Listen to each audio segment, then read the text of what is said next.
Imagine you command a massive army. Your target is the enemy capital, just a couple of weeks' march away. Victory is guaranteed, but standing in your path is an enemy castle. What does common sense dictate? Bypass it. Save time. Why let your men rot in trenches for a pile of stones when you can strike directly at the enemy's heart? Logical. Absolutely.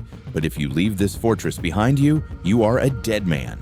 Your army will be systematically ground down by 3 invisible mechanisms of medieval warfare, and it will happen without a single pitched battle. Today, we dissect the anatomy of a siege. 3 real reasons why a castle is a death sentence, and why a commander's straightforward logic always means death.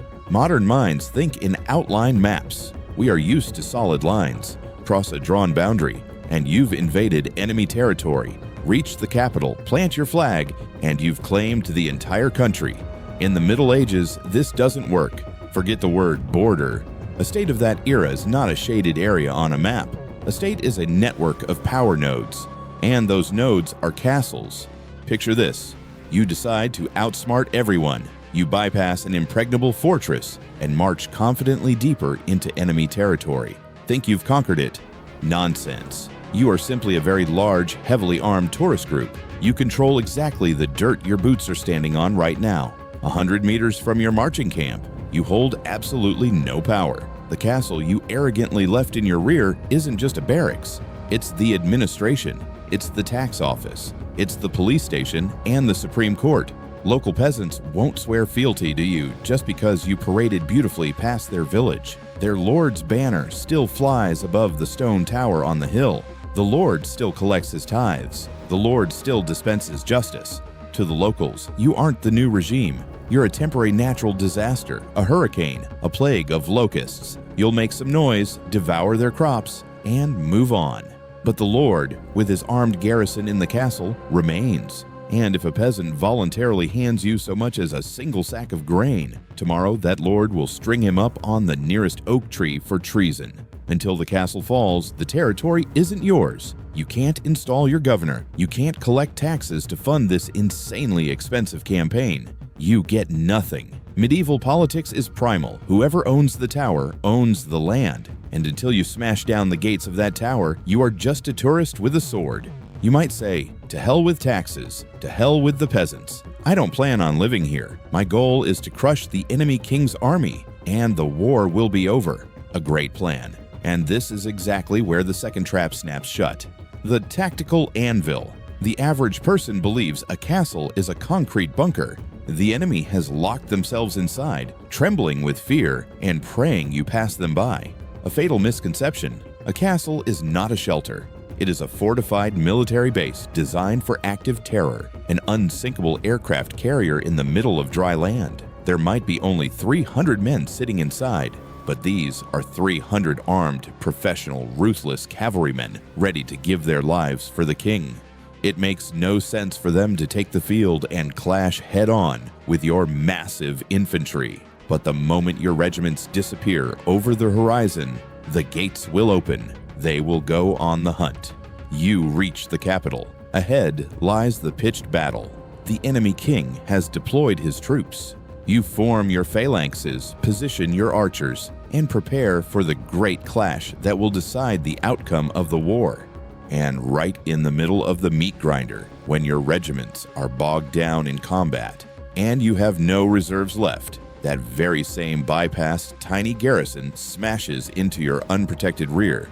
They don't need to defeat your knights. They will trample your supply train. They will slaughter your defenseless archers from behind. They will set your camp on fire.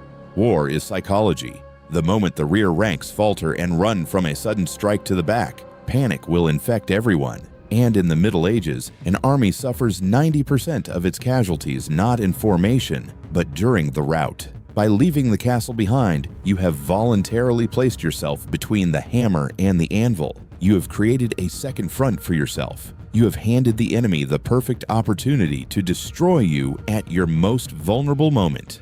But even if the enemy doesn't deploy their main army, even if the peasants don't start a rebellion, you will be killed by mathematics.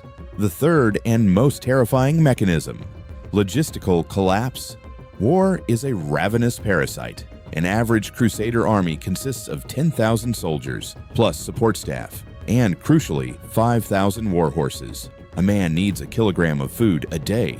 A horse needs 6 kilograms of oats and 30 liters of fresh water. The result, your army requires 40 tons of food and 150 tons of water daily, with no days off. You can't carry that in backpacks. Stretching out for kilometers behind you are creaking wooden carts pulled by oxen.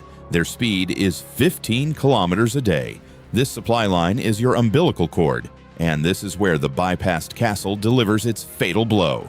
The garrison's light cavalry doesn't need to catch up to you. They simply sever your supply artery.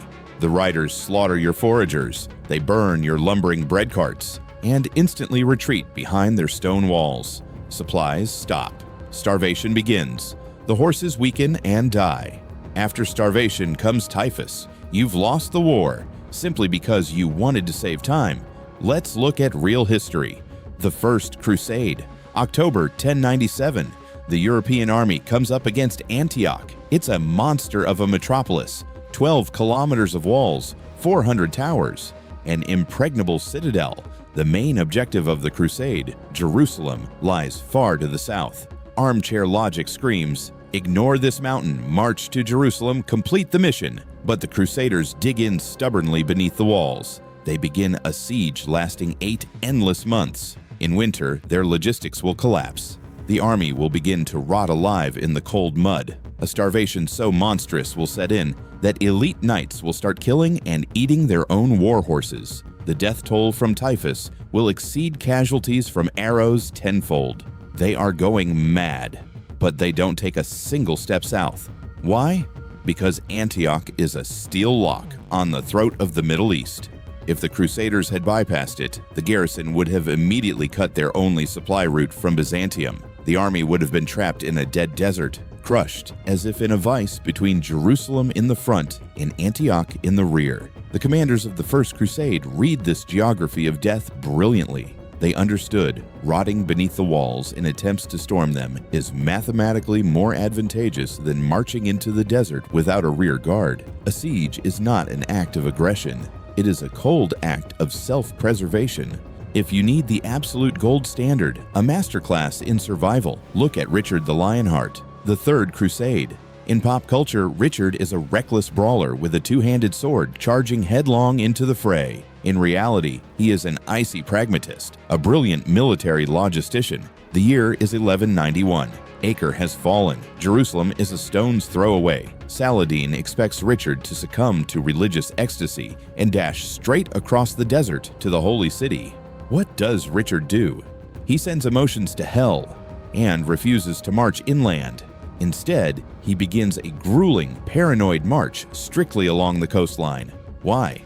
Because the sea is the only supply artery that light cavalry physically cannot sever. Richard crawls from one coastal castle to another, storms it, rebuilds the walls, installs his garrison, secures the base, and only then takes the next step. He literally bites into the coast, creating an armored corridor for his army. The pace is a turtle's crawl, but it is an invulnerable turtle. Saladin circles around, provokes, stings with arrows. But Richard, under pain of death, forbids his knights from breaking formation and giving chase. No heroics, only the rigid geometry of the march. Richard knows one rash step deep into the territory without relying on castles, and nothing will be left of his army but picked bones. Yes, Richard never took Jerusalem. He reached it, looked at the city, tallied the logistical balance, realized that taking the walls was possible, but holding them without a secure rear was not. He turned his army around and walked away. Religious fanatics in Europe cursed his name, but he simply saved his men from a pointless death in an encirclement, because real history isn't drawn with pretty colored arrows on maps. It is paved through mud, blood, epidemics, and precise mathematical calculations. In this reality, a castle is not a backdrop for a chivalric romance. It is the cornerstone enterprise of war, the fundamental node of survival.